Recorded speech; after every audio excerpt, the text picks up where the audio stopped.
Welcome to journalist TV news. Bhadradri Kothagudem జిల్లా Yellandu municipality సమావేశంలో chairman, vice chairman ఒకరిపై ఒకరు దాడి చేసుకున్న ఘటన మున్సిపల్ సమావేశంలో చోటు చేసుకుంది. అభివృద్ధి పనుల విషయంలో ప్రశ్నించిన వైస్ చైర్మన్ పై చైర్మన్ దమ్మాలపాటి వెంకటేశ్వరరావు చేయి చేసుకున్నారు. దీంతో సభ అర్ధాంతరంగా ముగిసింది. సమావేశంలో పట్టణంలోని శ్మశాన వాటికకు ₹1,00,000 వెచ్చించి ఖర్చు పెట్టలేదు. అదేవిధంగా కొన్ని అభివృద్ధి పనులు పూర్తి కాలేదని వైస్ చైర్మన్ జానీ సమావేశంలో ప్రశ్నించారు. దీంతో చైర్మన్ దమ్మాలపాటి వెంకటేశ్వరరావు జోక్యం చేసుకుని నీకు ప్రశ్నించే హక్కు లేదనడంతో ఇరువురి మధ్య మాట పెరిగింది.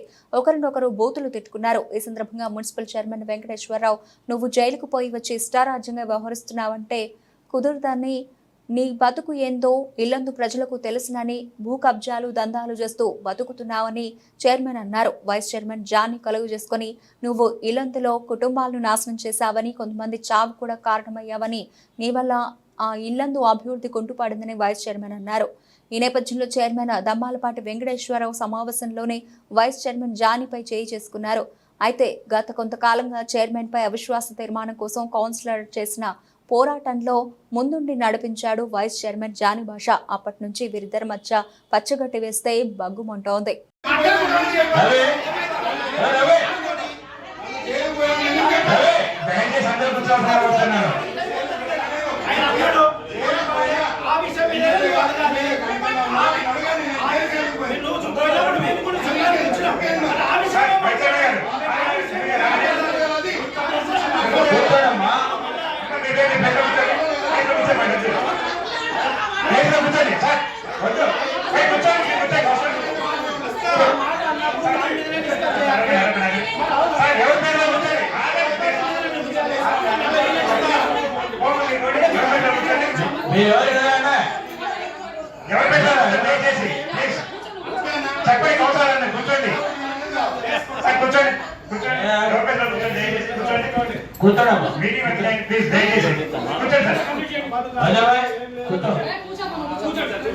దయచేసి పక్కన చూద్దండి. Meeting continue please.